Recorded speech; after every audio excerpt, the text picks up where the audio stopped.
Change in meaning. Gerunds versus infinitives. Hello, English learners. Today we're diving deep into an exciting and crucial aspect of English grammar.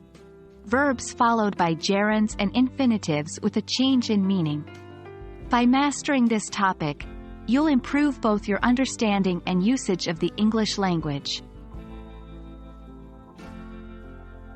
Before we delve into the main topic, let's refresh our memory about gerunds and infinitives. A gerund is a verb in its ing form that works as a noun. For example, in the sentence, I enjoy reading, reading is a gerund. An infinitive is the base form of a verb with to. For example, in the sentence, I want to read is an infinitive. There are some verbs in English that can be followed by either gerunds or infinitives, but the meaning changes depending on which you use.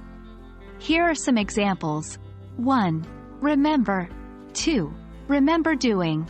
You remember after you did the action. Example, I remember locking the door. I locked the door, and now I remember this.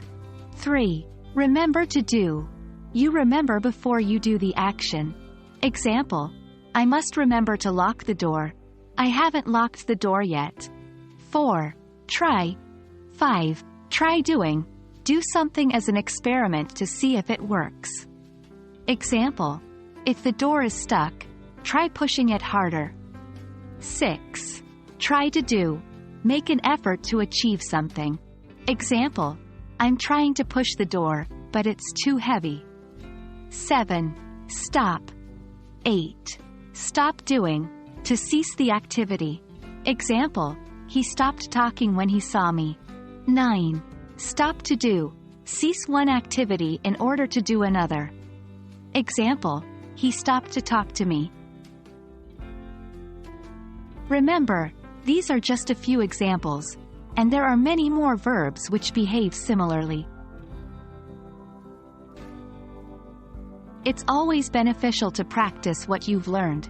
Let's do some exercises.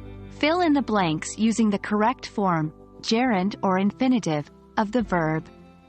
I can't, blank, remember, forget, blank, to lock, locking, the door. Can you check? I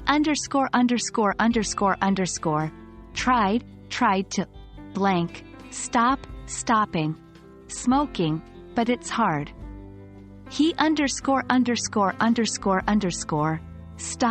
stopped to, blank, talking, when he saw the principal. Take your time to complete these exercises and compare your answers with the examples discussed earlier. Well done on making it this far. Remember, English is a rich and diverse language, and understanding how verbs change meaning with gerunds and infinitives is a valuable part of mastering it. Keep practicing, and soon it will become second nature to you. Until next time, happy learning!